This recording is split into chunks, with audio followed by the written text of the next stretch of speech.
Bonsoir et bienvenue pour la lecture de la parole de Dieu ce lundi soir. Toujours le même psaume, mais nous reprenons du verset 7 et le verset 8. Sois attentif à mes cris, car je suis bien malheureux.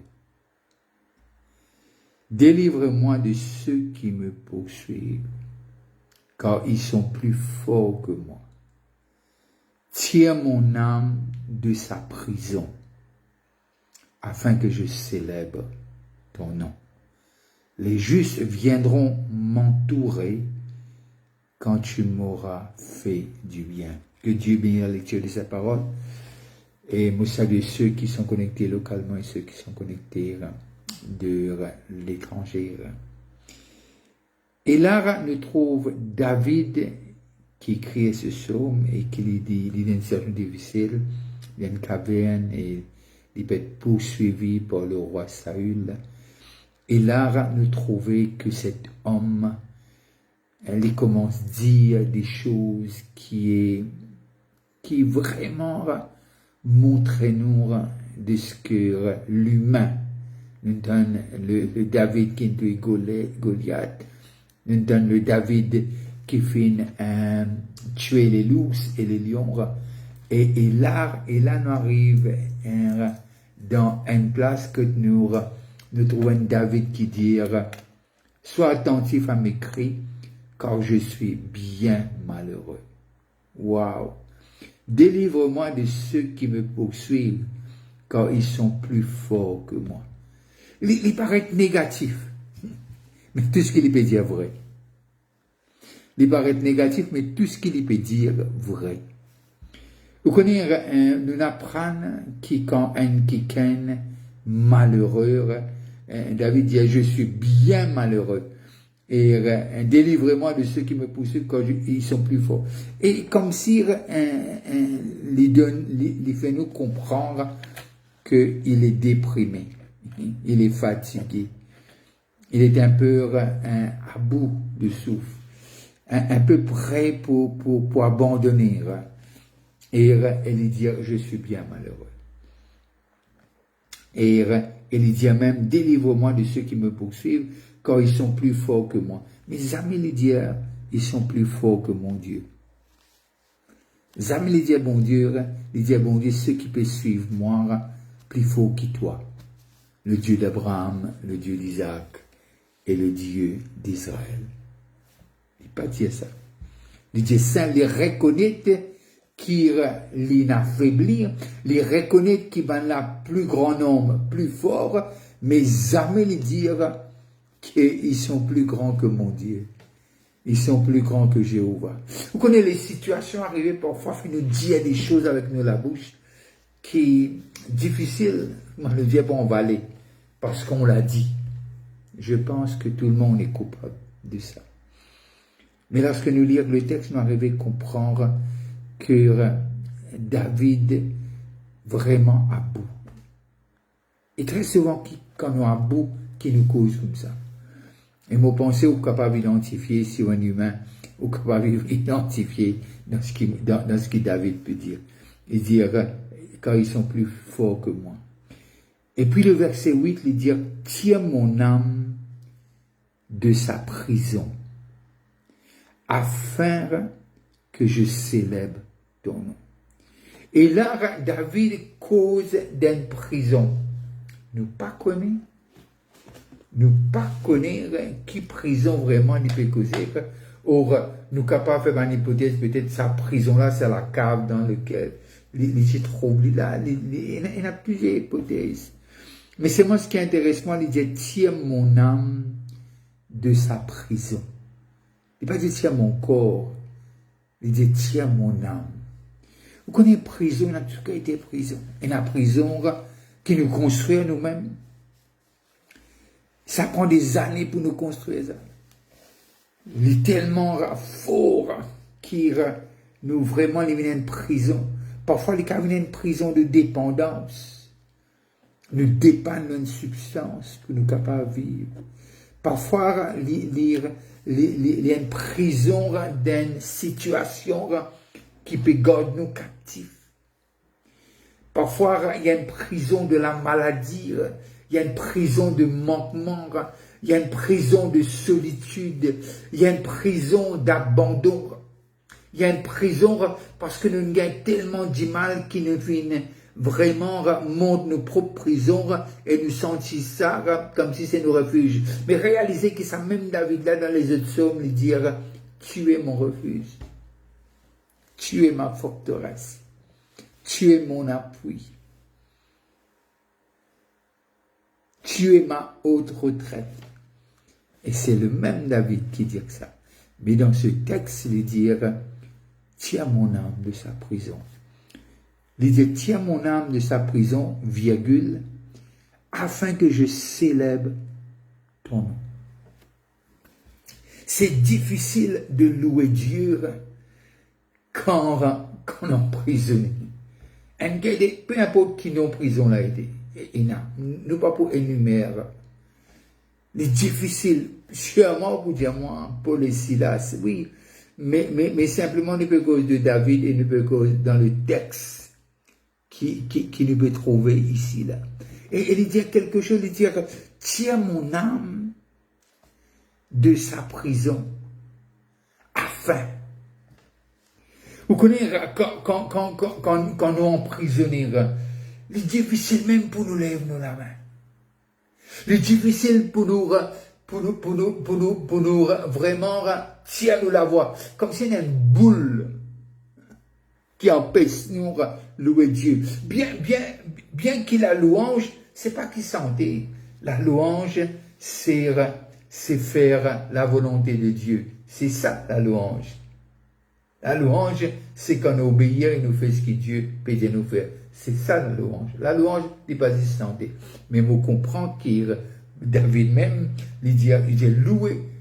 Et le psalmiste dit, vous criez loué soit l'Éternel et je suis délivré de mes ennemis.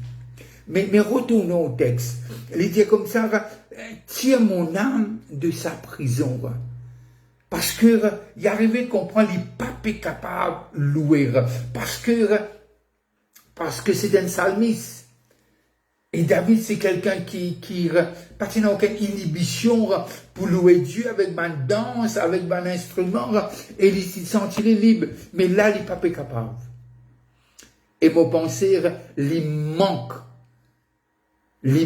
cette louange. Parce que il dit, afin que je célèbre ton nom, afin que mon capable jubiler devant ta face, afin que mon capable pénanonier qui empêche moi danse devant ta face, mon vire et te tire-moi de cette prison-là, afin qu'il mon capable, Seigneur, offre toi une louange et une adoration.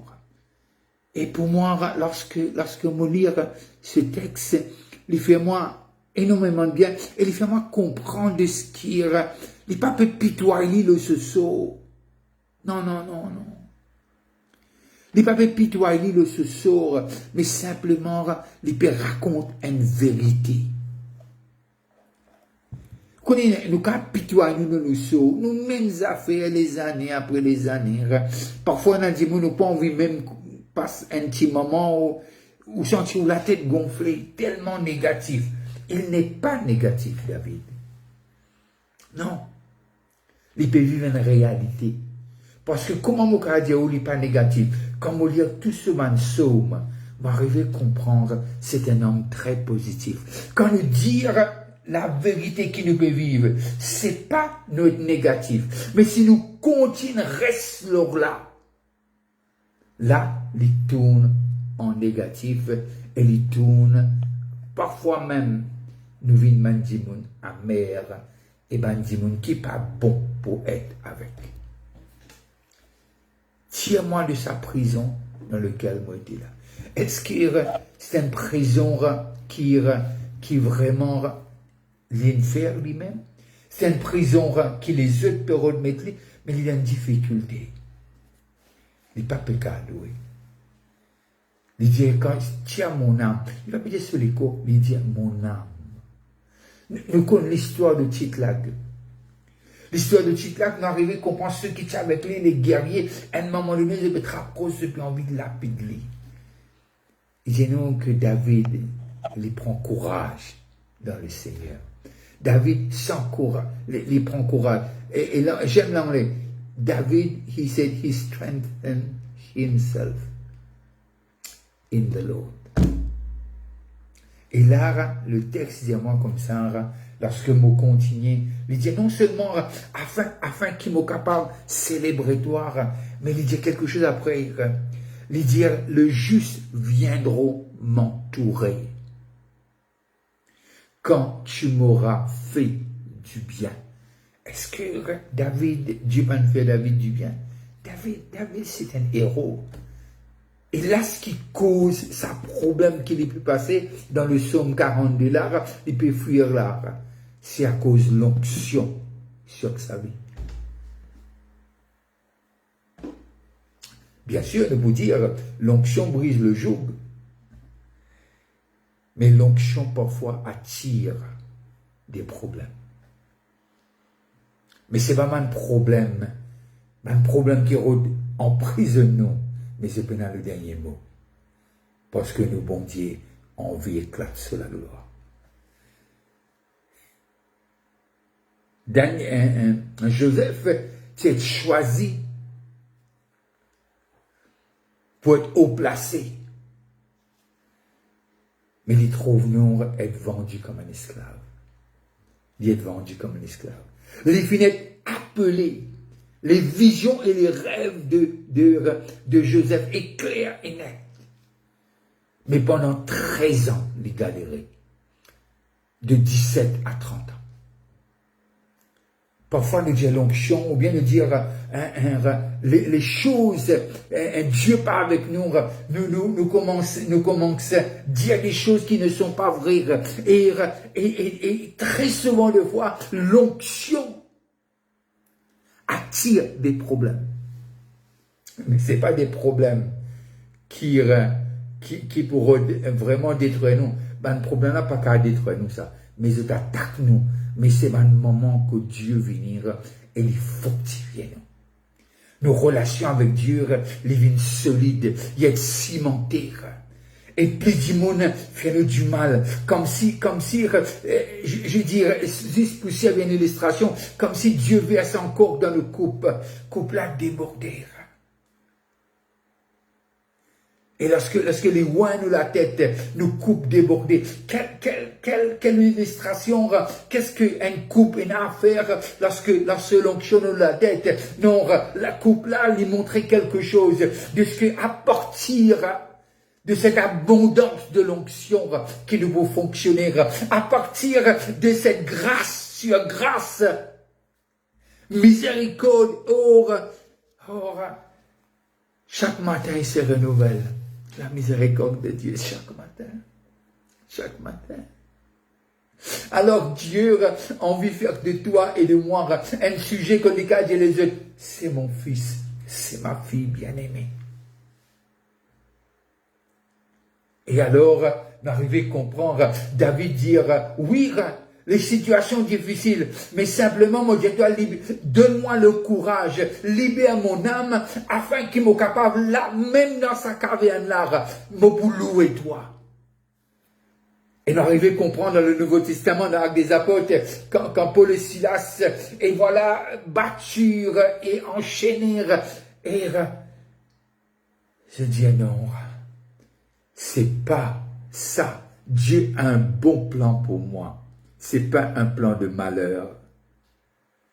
Alors qu'il se fait, je commence à chanter. Je commence à adorer. Mon pensée, tu emprisonnes les corps, mais pas tu emprisonnes l'âme. Pas tu emprisonnes l'âme. Alors qu'il se fait, je déclare.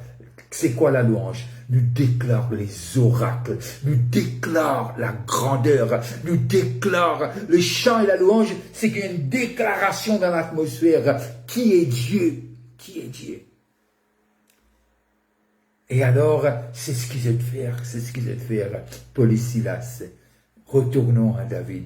Il dit, afin que je célèbre ton nom, exclamation, et puis il continue de dire, les justes viendront m'entourer quand tu m'auras fait du bien. Oh, quel texte! Il servait quelque chose de similaire dans le psaume 51. Et après cette situation, quand les chutés, et il dit à Dieu, mon péché contre toi, restaure-moi. Il dit quelque chose dans ce texte qui est extraordinaire. Il y a un verset qui dit dans 51 qui fait écho lorsque nous pouvons faire sa somme-là. Et il est arrivé à comprendre. Il dit quelque chose. Le verset 4. Lave-moi complètement du psaume 51 de mon iniquité. Avant de dire, j'ai péché contre toi, mais lave-moi complètement de mon iniquité. Et purifie-moi de mon péché, car je reconnais mes transgressions, et mon péché est constamment devant moi. J'ai péché contre toi seul, et j'ai fait ce qui est mal à tes yeux, en sorte que tu seras juste dans ta sentence, sans reproche dans ton jugement, sans reproche dans ton jugement. Voici, je suis né dans l'iniquité, et ma mère m'a conçu dans le péché, mais tu veux que la vérité soit au fond du cœur. Fais donc pénétrer la sagesse au-dedans de moi. Il prend bien une sagesse qui est à la légère, qui est au bout du lèvre. Non. Fais donc pénétrer, le verset 8 du psaume 51, la sagesse au-dedans de moi. Purifie-moi avec l'hysope et je serai pur. Lave-moi et je serai plus blanc que la neige. Annonce-moi l'allégresse et la joie, et les os que tu as brisés se réjouiront. Détourne ton regard de mes péchés, efface toutes mes iniquités. Ô Dieu, crée en moi, le verset 12, un cœur pur. Renouvelle en moi un esprit bien disposé.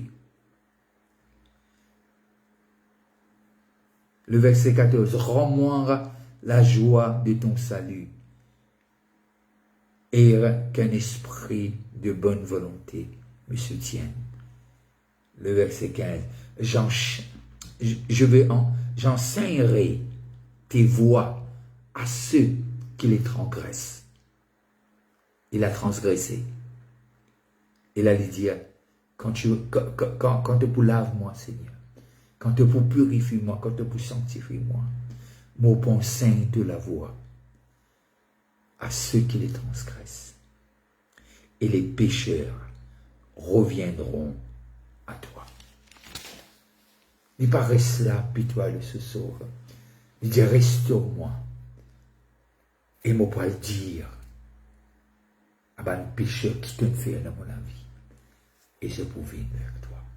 Et ici, il dit, les justes viendront m'entourer quand tu m'aurais fait du bien.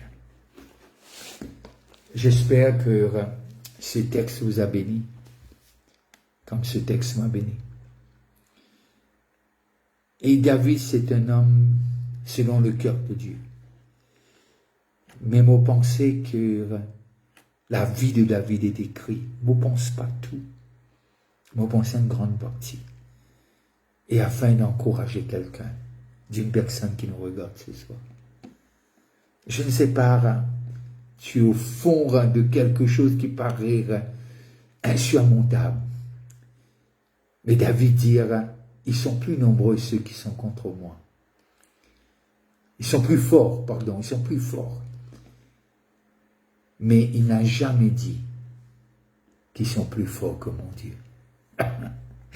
Alléluia. Non. Personne n'est plus fort que notre Dieu. Et je veux être spécifique ce soir. Personne n'est plus grand que ton Dieu. Je parle à une personne. On peut te faire vaciller, on peut te faire du mal, on peut essayer de te casser. On peut même te jeter dans la fosse au lion, ou bien chauffer 7 fois cette fournaise. Mais je peux te dire, le quatrième, dans notre situation, l'Esprit de Dieu vivant, ne laissera pas seul. Il veillera sur nous jusqu'à la fin. Il veillera sur nous et nous présentera devant le Père sans défaut et sans tache. Alors sois béni là où tu es. Je prie ce soir que Dieu te surprend. Je prie ce soir que Dieu te surprend par sa grâce. Oh, il le fait bien. Il le fait bien, notre papa. Je prie qu'il va te surprendre par sa grâce. Et tu comprendras. Tu as tellement de valeur à ses yeux que tu ne vas jamais pouvoir imaginer combien tu es important pour celui qui est mort et ressuscité à Golgotha, à ta place. Passe une très bonne fin de soirée. Si tu passes à table, je te dis bon appétit. Restez connectés. Et ce jeudi, on va se rencontrer, on va écouter la parole de Dieu. Et je suis sûr qu'on sera bénis. Et en même temps, c'est le dernier jeudi du mois. On va prier après. On va prier pour le pays, on va prier pour les gens. Alors si tu es dans le barrage de Phoenix, tu peux venir nous visiter. Et que Dieu vous bénisse. Et c'est que tu es spécial. Bye bye.